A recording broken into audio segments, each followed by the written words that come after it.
ጤና ይስጥልኝ። በአውሮፓ ዞን የ2026 የዓለም ዋንጫ ማጣሪያ ጨዋታዎች በግሩፕ ኬ የምትገኘው ኢንግላንድ በምድቧ ያሉትን ሁሉንም ጨዋታዎች 8ቱንም ጨዋታዎች በማሸነፍ በ24 ነጥብ በ22 የግብ ልዩነት ምንም ግብ ሳይቆጠርባት በተቃራኒ ደግሞ ካልተሳሳትኩ ወደ 6 ወይም 7 የጎል ሙከራ ብቻ አስተናግዳ የምድቧ መሪ በመሆን ወደ ዓለም ዋንጫ ማለፏን አረጋግጣለች። እንግዲህ ዝም ብለን ስታቱን አሁን የጠቀስኩትን ስናስበው ያው አስደናቂ የሆነ የዓለም ዋንጫ ማጣሪያ ጉዞ ነው ያደረገችው። ነገር ግን የተመደበችበት ምድብ ያሉት ሀገራት ያው ከእንግላንድ ጋር በእግር ኳስ እጅጉን የተራራቁ ቡድኖች ናቸው። ከእንግላንድ በመቀጠል ሁለተኛውን የጨረሰችው አልባኒያ ነች። አልባኒያ በ14 ነጥብ ነው ከእንግላንድ በ10 ነጥብ ልዩነት ማለት ነው። እንግሊዝ በአጠቃላይ 22 ግቦችን አስቆጥራለች። ምንም አይነት ግብ አልተቆጠረባትም።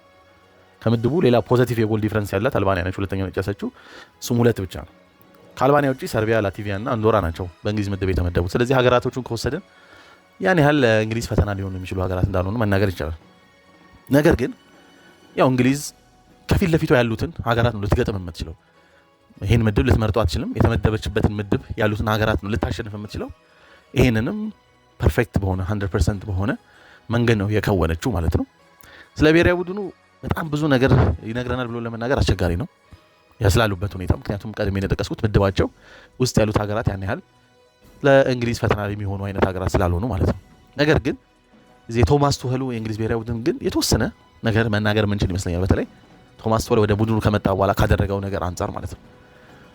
እንግዲህ የብሔራዊ ቡድን አሰልጣኝነት አንድ ነገር የምናውቀው ምንድነው፣ በቂ የሆነ አሰልጣኙ ሀሳቡን ሊያሰርጽ የሚችልበት ጊዜ የሌለው ከተጫዋቾቹ ጋር በሚፈልገው መጠን ብዙ ጊዜ የማይገናኝበት ሁኔታ ነው ያለው በብሔራዊ ቡድን። ስለዚህ በአብዛኛው ተመራጭ ተብሎ የሚታሰበው መሰረታዊ የሆኑ ነገሮች ላይ በጣም ብዙ ፎከስ በማድረግ ታክቲካሊ ያን ያህል ኮምፕሊኬት ባለማድረግ ማለት ነው፣ ውስብስብ የሆኑ ታክቲካል ስራዎችን ለመስራት የሚያስችል ጊዜም ስለማይኖር ማለት ነው፣ ተጫዋቾቹ ይበልጥ ምቾት ሊሰማቸው የሚችላቸውን ቦታዎች ላይ በማሰለፍ እዛ ላይ የተወሰነ አይነት ነገር የተወሰኑ ፓተርኖችን የተወሰነ አይነት ኬሚስትሪ ለመፍጠር መሞከር የተሻለ ሊሆን ይችላል ተብሎ ይታሰባል።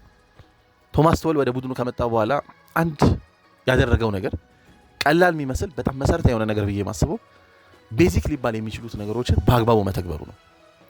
ይህ ማለት ነው ተጫዋቾቹ መጫወት ባለባቸው ሞር ኮምፈርተብል በሆኑበት ምቾት በሚሰማቸው ቦታዎች ላይ እንዲጫወቱ በመፍቀድ ማለት ነው። ትክክለኛ ሊባሉ የሚችሉ ፉልባኮችን በመጠቀም ያው ከጉዳት ከራቁለትና ወደ የማጣሪያ ጨዋታዎች ጥሪ ካደረገላቸው ተጫዋቾች ውስጥ ደንበኛ የፉልባክ ተጫዋቾቹን በዛ ቦታ ላይ በማጫወት ሊሆን ይችላል። በተመሳሳይ ሁኔታ ደግሞ የመስመር አጥቂዎችንም በተመሳሳይ እዛ ቦታ ላይ እንዲጮቱ በማድረግ ደንበኛ 6 ቁጥር በማድረግ 8 ቁጥር ከቦክስ ቦክስ የሚጮት በማድረግ 10 ቁጥር በመጠቀም ፊት መስመር አጥቂው ደግሞ በዋናነት ግማሽ ቁጥሩ እንዳለ ሆኖ ተጫዋቹ ሌላ ሃሪኬን ነው እንግዲህ ፊት መስመር ላይ የምናየው በጨዋታዎቹ ላይ እየተሰለፈ የሚገኘው ማለት ነው። ሃሪኬን ግብ ከማስቆጠር ባለፈ ደግሞ ከአመታት በኋላ ደግሞ አንድ የጨመረው ነገር የፕሌይ ሜኪንግ ኳሊቲ ነው። ምናልባት ጆዜ ሞሪኒዮ ወደ ቶተናም ከመጡ በኋላ የበለጠ በጥልቀት ወደ ኋላ እየተመለሰ አስደናቂ ኳሶችን ፓሲንግ ሬንጁ በጣም የሚደነቅ ነው እንደሚታወቀው የሃሪኬን ማለት ነው። በነዛ ፓሶቹ እንደ ሶን ሂንግሚንን በጣም በተደጋጋሚ ሲያገኘው ግቦች ሲያስቆጥሩ ነበር፣ ብዙ አሲስት ሲያደርግ ነበር ሃሪኬን በወቅቱ ማለት ነው። ስለዚህ ከግብ ከማስቆጠሩ ባለፈ የበለጠ እዛ ቦክስ ኤሪያ ወይ ደግሞ እዛ ዞን 14 አካባቢ ጊዜ ከማጥፋት ባለፈ በጥልቀት በመመለስ አስደናቂ ፓሶችን ሲያደርግ እያስተዋልን ነው ማለት ነው። አሁን የሃሪኬን ሚና በተለይ ደግሞ ባየር ሙኒክ የምትመለከቱ ከሆነ ለቪንሰንት ኮምፓኒ ቡድኑ ኋላ መስሎ በሚወጣበት ጊዜ በጥልቀት በመመለስ ከሴንተር ባኮቹ ኳስ የሚቀበልም ተጫዋች ሆኗል። በጣም ድሮፕ በማድረግ ቀድሜ እንደጠቀስኩት በማንኛውም መንገድ ፓስ ማድረግ የሚችል ነው። ረጃጅም፣ አጫጭር፣ መካከለኛ ኳሶችን ማለት ነው። ሶ ይሄን አቅሙን ሊያሳይ በሚችልበት ሁኔታም ነው ቶማስ ቱኸል እየተጠቀመው የሚገኘው ማለት ነውና መሰረታዊ ቤዚክ ሊባሉ የሚችሉ ነገሮችን በአግባቡ ለመተግበር ነው ቡድኑ የሞከረው በቶማስ ቱኸል አማካኝነት ማለት ነው። ለምሳሌ በሰርቢያው ጨዋታ ላይ ራይት ባክ ላይ የተሰለፈው ሪሲ ጄምስ ነበር። ሪሲ ጄምስ እኔም እንደማምነው ማለት ነው ደንበኛ የአፕ ኤንድ ዳውን ፉል ባክ ነው ብዬ ነው ማሰበው። የበለጠ ወደ ተጋጣሚ ቡድን ቦክስ ቀረብ ብሎ አስደናቂ ክሮሶችን ማድረግ የሚችል እሱም አጋጣሚዎችን ካገኘ ግቦች ማስቆጠር የሚችል አይነት ተጫዋች ነው፣ ሞር ሴንትራሊ ከመጫወት ይልቅ ማለት ነው። ከዚህ በፊት እንደምናስታውሰው ከሆነ ኤንዞ ማሬስካ ሪሲ ጄምስን ሞር ሴንትራሊ መጫወት የሚችል አይነት ተጫዋች እንደሆነ ሲገልጽ፣ ቶማስ ቱኸል ግን ሪሲ ጄምስ ደንበኛ ፉልባክ የቀኝ ፉልባክ መሆኑን እንደሆነ የሚረዳው ገልጾ ነበር። በዛም መሰረት በዛ ቦታ ላይ ደጋግሞ እንዲጫወት አድርጎታል ማለት ነው። ስለዚህ ዋና አቅሙ የሆነበት ቦታ ላይ እንዲጫወት አድርጎታል። ከዚህ ቀደም አንስቼው አውቃለሁ ስለ ቼልሲ ባነሳውበት ነጥብ ላይ ማለት ነው። የክለቦች ዓለም ዋንጫ በሚካሄድበት ሰሞን አንድ ለሪሲ ጄምስ ጋዜጠኛ ያቀረበለት ጥያቄ ነበረ። ምክንያቱም እንደምናስታውሰው የክለቦች ዓለም ዋንጫ ፍጻሜ ከፒኤስጂ ጋር ሞር ሴንትራሊ ነበር ተጫወተ የነበረው። ደንበኛ መሀል ሜዳ ላይ ማለት ነው። ይሄ ቦታ ላይ ደግሞ ኢንዞ ማሬስካ በተደጋጋሚ ሲያጫውቱ አይተናል። ቀይ መስመር ላይ ጀምሮ ደግሞ ኢንቨርት እያደረገ ሲገባ በተደጋጋሚ ተመልክተናል። ኢንዞ ማሬስካ ፉልባኮች በአብዛኛው ያው ሞር ኢንቨርት ያደርጋሉ ወይ ደግሞ ሞር አድቫንስድ ኤት ላይ ተጋጣሚ ቦክስ አካባቢ በመገኘት ማለት ነው እንደ ኮኮሪያ አይነት ተጫዋች ማለት ነው ግቦችን ለማስቆጠር ይሞክራሉ ማለት ነው። በብዛት ግን በተለይ በቀይ መስመር ያሉ ተጫዋቾች እንደ ሪሲ ጄምስ ኢንቨርት ያደርጋል። ማሎ ጉስቶን በተወሰነ አጋጣሚዎች ቼንስ ያደርግ እናስተውላለን። ሁለቱ አት ሴም ታይም ከአስተላለፍ ውስጥ ከገቡ ግን በአብዛኛው ማሎ ጉስቶ የመስመሩን ይዞ እንደ አፔንዳውን ፉልባክ ሆኖ ይጫወታል ማለት ነው። ነገር ግን ሁለቱም ተጫዋቾች ደንበኛ የአፔንዳውን ፉልባክ ናቸው እንጂ ሞር ኢንቨርት አድርገው ሴንትራሊ ሲጫወቱ ሞር ኮንጀስትድ ኤሪያ ላይ ሲጫወቱ በጣም ምቾት የሚሰማቸው ነው ብሎ ለመናገር ያስቸግራል። ከዚህ አንጻር ሪሲ ጄምስ እጅጉን የተሻለ ተጫዋች ነው። ሴንትራሊ በጣም ጥሩ ፓሰር ነው እንደሚታወቀው ሪሲ ጄምስ። ነገር ግን ሞር ከሎ ብሎክ እና ሚድ ብሎክ ቡድኖች ጋር ሲጫወት ብዙም ችግር አይገጥመውም። ነገር ግን በጣም በሃይ ፕሬሲንግ ወይ በሃይ ብሎክ ለሚጫወቱ ቡድኖች ግን የሚቸገር ይመስለኛል ጫናዎችን ከመቋቋም በጫና ውስጥ ኳሶችን ፓስ ከማድረግ አንጻር ማለት ነው እንጂ ድንቅ ፓሰር ነው። ቼልሲ በውሰት ለዊገን በሰጠው ጊዜ በሻምፒዮንሺፕ ማለት ነው የዊገን የሲዝኑ ኮከብ ተጫዋች ሆኖ ሲጨርስ ማለት ነው ሪሲ ጄምስ አይ ቲንክ ከ10 በላይ የሚሆኑ ጨዋታዎችን እንደ 6 ቁጥር ሆኖ የተጫወተው እና እዛ ቦታ ላይ መጫወት አዲስ አይደለም ወደ ቼልሲም ከመጣ በኋላ ማለት ነው። ነገር ግን ትክክለኛው ቦታ ነው ብዬ የማስበው የሪሲ ጄምስ አሁንም የአፔንዳውን ፉልባክ ቦታ ላይ ነው ማለት ነው። ሶ ቶማስ ቱኸል በዛ መልክ ነው እሱም በሚያገኘው አጋጣሚ ሲጠቀመው የምናስተውለው ማለት ነው።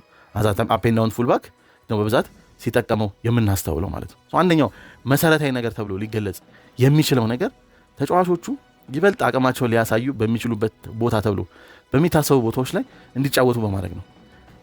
ሌሎች ታክቲካል ነገሮችን በማወሳሰብ ሌሎች ስራዎችን ለመስራት የሚያስችል በቂ ጊዜም ስለሌለ ሞር ተጫዋቾቹ ሞር ኮምፎርታብል በሚሆኑበት ቦታ በማጫወት እዛ ላይ የተወሰኑ ቅመሞችን ለመጨመር መሞከር በተለይ የብሔራዊ ቡድን አሰልጣኝነት ላይ ትልቅ አስተዋጽኦ ሊያደርግ የሚችል እንደሆነ መናገር ይቻላል እና ቶማስ ቱኸል ይሄን ለማድረግ ነው እየሞከረ የሚገኘው ከእንግሊዝ ብሔራዊ ቡድን ጋር ማለት ነውና በዚህ ረገድም በብዙ መልኩ የሰራለት ይመስለኛል ማለት ነው። የሪሲ ጄምስ ብቻ ሳይሆን ሪሲ ጄምስ በማይኖርበት ጊዜ ለምሳሌ ከላትቪያ ጋር በነበራቸው ጨዋታ ኦክቶበር ላይ 5-0 አይ ቲንክ በማሸነፉበት ጨዋታ ማለት ነው ስፔንስ ነበር ቀኝ ፉልባክ ቦታ ላይ ሲጫወት የነበረው። ስፔንስ ጥሩ ሲዝን በግሉ በተለይ ካለፈው ሲዝን ጀምሮ በብዙ መልኩ እየተሻሻለ ያለ ተጫዋች ነው። ስፐርስ ላይም ቀኝ ፉልባክ ነው በዋናነት ማለት ነው። በግራው በኩል ደግሞ ሉዊስ ስኬሊ ነበር ከላትቪያ ጋር ማለት ነው። እንደዚህ ትክክለኛ ሊባሉ የሚችሉ በዛ ቦታ ሊጫወቱ የሚችሉ አይነት የሚባሉትን ተጫዋቾች ነው እዛ ቦታ ላይ እየተመለከትን ነው የምንገኘው። ከሰርቢያ ጋር በነበረው ጨዋታ የማንሲቲ ኦራይሊ ነው የተመለከተው ግራ ፉልባክ ቦታ ላይ ግን ኦራይሊ ያው ለሲቲ አሁን ግራ ፉልባክ ላይ እየተጫወተ ያለ ተጫዋች ነው። ሞሮፍ ሴንትራል የሚጫወት ተጫዋች ቢሆንም እዛ ቦታ ላይ አሁን በብዛት እየተጫወተ የሚገኝ ተጫዋች ነው። ከዛም አንጻር እዛ ቦታ ላይ ተመልክተናል ማለት ነው። ሁለት ሴንተር ባኮች ይኖራሉ። ከነሱ ፊት ደግሞ ያሉት መሀል ሜዳ ተጫዋቾች 1-6 ቁጥር፣ 1-8 ቁጥርና 1-10 ቁጥር ነው ማለት ነው የምንመለከተው ማለት ነው። 6 ቁጥር ቦታ ላይ በአብዛኛው የኖቲንግሃም ፎረስት አንደርሰን ነው እየተጠቀመ የሚገኘው። እሱ ጥልቁ አማካኝ ይሆናል። 8 ቁጥሩ የበለጠ በነፃነት ከሳጥን ሳጥን የሚንቀሳቀሰው በጣም ኢነርጄቲኩ በጣም ቦል አስደናቂ የሆነ ኬሪየር የሆነው ዴክላን ራይስ ነው በ8 ቁጥር ቦታ ላይ። 10 ቁጥር ቦታ ላይ ደግሞ በብዛት ሞርጋን ሮጀርስ ነው የምንመለከተው ማለት ነው። እነዚህ አይነት ነገሮችን ነው የምናስተውልበት እንግሊዝ ብሔራዊ ቡድን። አንድ ምናልባት 3 የአማካይ ባህሪ ያላቸው ተጫዋቾችን ቡድኑ አለው ከተባለ ምናልባት ኮምቢኔሽኑ ሊሆን የሚችለው ብለን የምናስበው በመሰረታዊነት 6-8-10 ሊሆን ይችላል ማለት ነው። ያን አይነት ቅርጽ እንመለከታለን። ፊት መስመር ላይ ደግሞ ያው ሃሪኬን ኦፍ ኮርስ የፊት መስመር መሪው ነው። ግራና ቀኝ ደግሞ ደንበኛ የመስመር አጥቂዎችን ነው የምናስተውለው ማለት ነው። በቀኝ በኩል ቡካዮ ሳካ ሊሆን ይችላል፣ በግራ በኩል ደግሞ ጎርደን ሊሆን ይችላል። ባለፈው ሰርቢያ ጨዋታ ላይ ኦፍ ኮርስ ራሽፎርድ ተሰልፎ ተጫውቷል እዛ ቦታ ላይ። ነገር ግን ከዛ በፊት ደግሞ እንደ ጎርደን አይነት ደንበኛ ፔኔትሬተር መስመር ዊድዙን በደንብ ሊይዝ የሚችልና ሀፍ ስፔሱ ላይ እነዚህ አንደኛው 10 ቁጥር አንደኛው 8 ቁጥር ይሆኑና ሜቢ እንደ ሞርጋን ሮጀርስ ሊሆን ይችላል በአንደኛው በኩል በቀኝ በኩል፣ በግራ በኩል ዴክላን ራይስ ሊሆን ይችላል ሀፍ ስፔሱ ላይ የበለጠ በቁጥር በዛ ብለው እዛ ቦታ ላይ እናገኛቸዋለን ማለት ነው።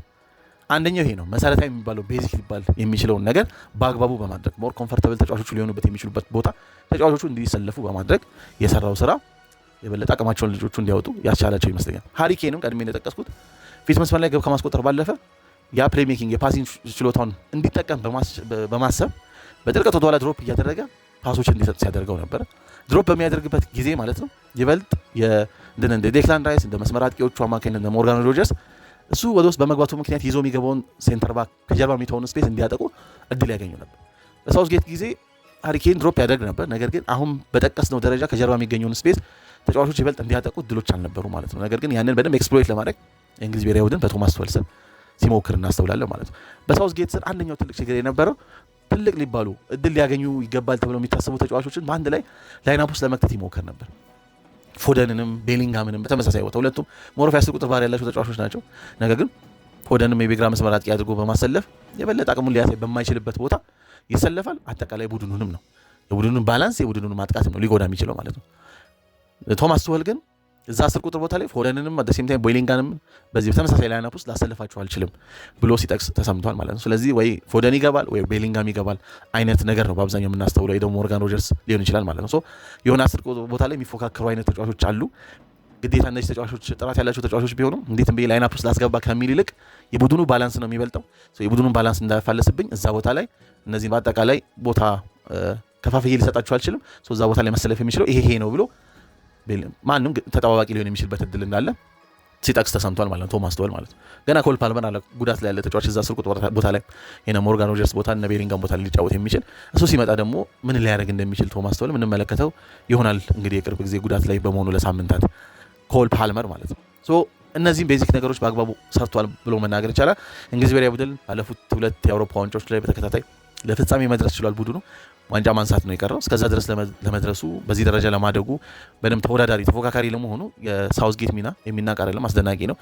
ትልቅ አድናቆት ክብር ይገባዋል። ነገር ግን እነዚህ ነገሮች ደግሞ እነዚህ መሰረታዊ ነገሮች ተጫዋቾቹን የቡድኑ ባላንስ ባላጣ መልኩ ቢጫወቱ ሞር ኮምፎርታብል ራሳቸውን የበለጠ ሊገልጹ የሚችሉበት ቦታ ላይ ማሰለፍ አንደኛው ለውጤት ማግኛ መንገድ ሊሆን የሚችልበት እድል ሰፊ ነው።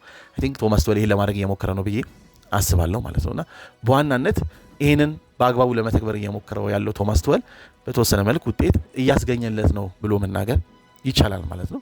በዛ ምክንያት እንግዲህ 22 ግቦች አስቆጥሮ ምንም ሳይቆጠርበት 10 በታች የሆነ ምናልባት ወደ 7-6 ይመስለኛል ኦን ታርጌት ብቻ የተሞከረበት ቡድን ሆኖ ኦፍኮርስ ደካማ ምድብ ነው ያሉት ሀገራት እሱ ግምት ውስጥ መክተት ይጠበቅብናል። የበለጠ አሁን የምድብ ጨዋታዎቹ ስላለቁ ማለት ነው። የፕሌይኦፍ ጨዋታ ማርች ላይ ይኖራል እንግዲህ ሁለተኛ የጨረሱ የአውሮፓ ሀገራት ማለት ነው። ከዛ ውጭ ግን መሪውን የጨረሱ የእንግላንድ ብሔራዊ ቡድን አይነት ከትላልቅ ቡድኖች ጋር የወዳጅነት ጨዋታ ሲያደርግ የምንመለከት ይሆናል። የዛኔ ደግሞ ቡድኑ እንዴት ነው ያለበትን ደረጃ የበለጠ የሚነግረን ይመስለኛል ማለት ነው። ነገር ግን ቲንክ ከዚህ ረገድ አሁን ከጠቀስኩት ረገድ ለቶማስ ቱኸል ክሬዲት መሰጠት አለበት ብዬ አስባለሁ። ለኢንግላንድ ብሔራዊ ቡድን ላይ ላለው አይነት ሰላም ላለው አይነት መረጋጋት ትልቅ አስተዋጽኦ አድርጓል። ቡድኑም ሜዳ ላይ በብዙ መልኩ ባላንሱን የጠበቀ አይነት ቡድን አይነት ይመስላል ማለት ነው። ብዙ አማራጮች አሉት። ከተጠባባቂ መጥቶ ትልቅ ዳሜጅ ሊፈጽሙ የሚችሉ ተጫዋቾች አሉት። እነሱም በአግባቡ መጠቀሙ ዋጋ የሚያሰጥ ነው ብዬ አስባለሁ። እስኪ እናንተስ እንዴት ተመለከታችሁት የብሔራዊ ቡድኑ የዓለም ዋንጫ ማጣሪያ ጉዞ ማለት ነው? ሀሳባችሁ በኮሜንት መስጫ ላይ አስቀምጡልኝ። ስለምታደምጡ እጅግ በጣም አመሰግናለሁ። ላይክ፣ ሼር፣ ሰብስክራይብ እያደረጋችሁ መልካም ጊዜ